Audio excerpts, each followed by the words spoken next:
10 minutes of non-stop news and no-wait weather starts now. In high definition from the news leader, this is 10 at 10 on KBTX News 3. It's just, it blows my mind. I couldn't believe that this happened. Daughter of the man who was murdered this weekend talks about her dad and her search for his best friend, his 2-year-old pet Schnauzer. Hear from her in less than 3 minutes. But first, an elderly Central Texas woman is missing from her home and her caretaker was found dead. Now the Leon County Sheriff's Office is involved in searching Hilltop Lakes for the woman who hasn't been seen since yesterday. Search and rescue crews have been combing the woods of Hilltop Lakes, a small community just outside of Normandy, since 9 this morning for Bonnie Harkey of San Saba, which is 60 miles west of Killeen. Sheriff Jerry Wakefield says the department received a tip that she may be in the area. We hope we don't find the body over here, but we would like to know that this elderly female that's missing at this time is safe. Now, this is the woman missing this evening, Bonnie Harkey. If you've seen her or have information about her whereabouts, call your local police department, sheriff's department. 2 people have been arrested in connection with the murder of her caretaker in San Saba. One of them is Harkey's grandson. Well, beautiful weather to start the week, and we're hoping it will continue. Bob French joins us with a look at what we can expect. Hey, Bob. Looks like the beautiful weather is going to continue, at least in some form or fashion. We do have a little higher humidity in store the next few days, but more sunshine on the way tomorrow. We'll have more on that and the rest of the forecast a little later on. Investigators say the man accused of killing and robbing his own brother in Brazos County last week has confessed to the crime and is awaiting extradition from Carlsbad, New Mexico. Brazos County Sheriff Chris Kurtz says 27-year-old Kyle Wisnowski lured his brother Cliff to a rural area off Highway 21 east of Bryan as part of a plan to rob him of $14,000 during a fake sale of ATVs. Cliff died from 2 gunshot wounds to the head. He was the owner of a concrete business in Tomball, and friends say he was genuinely a nice guy. I just got the news yesterday, and I have to say it was a shock, particularly knowing him like I did, even on a business basis like this. Brazos County Sheriff's investigators are in New Mexico working on the case.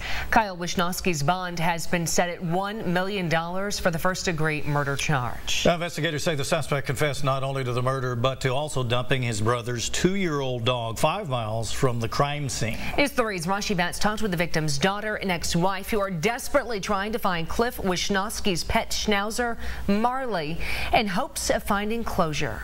I knew how much Cliff loved her. She was not just his best friend. That dog was his life. Since that's the only piece of Cliff they have left. Rashi Batts, News 3. And the family is offering a $1,000 reward for anyone who finds Marley. If you have any information, you are asked to call the Brazos County Sheriff's Office. A Walker County man was arrested and jailed after police say he assaulted his wife, then led deputies on a chase across 4 counties, sometimes up to 125 miles an hour. 35-year-old Gene Landon Fowler of Walker County is charged with 4 counts of evading arrest along with domestic violence. Madison County Sheriff Travis Neely says Fowler assaulted his wife, and when Walker County deputies arrived, he left and led them on a high-speed chase. That chase ended after law enforcement officers were able to shoot out 2 of his tires. We are told he was heading to his parents' home in Hilltop Lakes. Neely says Fowler led law enforcement through Walker, Grimes, Madison, and Leon counties. From 1452 on 39 all the way to Normandy, and probably another 15 miles to Hilltop Lakes, where he got off the road in the sand, and that's where we were able to box him in and capture him. Fowler has an extensive criminal background, including a prior charge of evading arrest. A Bryan man says wild hogs have become a problem where he lives, destroying his property and even hurting his dog. So he says he took action. But as News 3's Alex Villarreal reports, the city has slapped him with a hefty fine. They're destroying his property. I'm not responsible for it or anything else. He'll get a chance to make his case in municipal court a month from now. Alex Villarreal, News 3. Now, Texas Parks and Wildlife numbers show there are more than 1.5 million feral hogs in Texas. You can visit our web channel, KBTX.com, for helpful information on who can help remove a wild hog in your area. Now from hogs to bovine, could the Aggie-Longhorn football rivalry be saved as early as 2013? One state representative seems to think that that is possible. Back in November, we told you about Lyle Larson's efforts to preserve the Lone Star Showdown.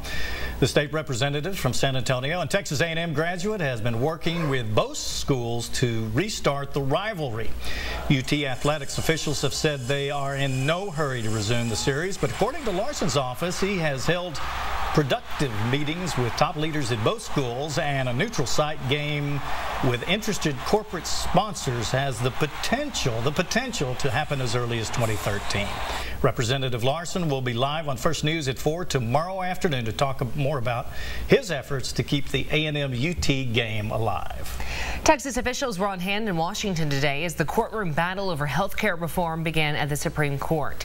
Arguments over the constitutionality of the new requirement that Americans buy health insurance will continue tomorrow. Texas is among 26 states challenging what's become known as Obamacare. Governor Rick Perry called today a landmark moment in the struggle against what he believes is overreaching government. Healthcare stocks were actually the bigger gainers for another big day on Wall Street. The Dow Jones rose 161 points, the third biggest gain of the year. The Nasdaq has rallied almost 20% this year, and today climbed 55 points to its highest close since November of 2000.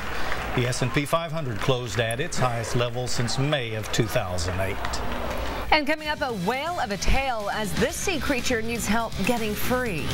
And coming up in weather, we've got a warmish week ahead, but a little higher humidity may lead to a few showers by the end of the week. Stay with us. Much more news, weather, and sports is just ahead on News 3.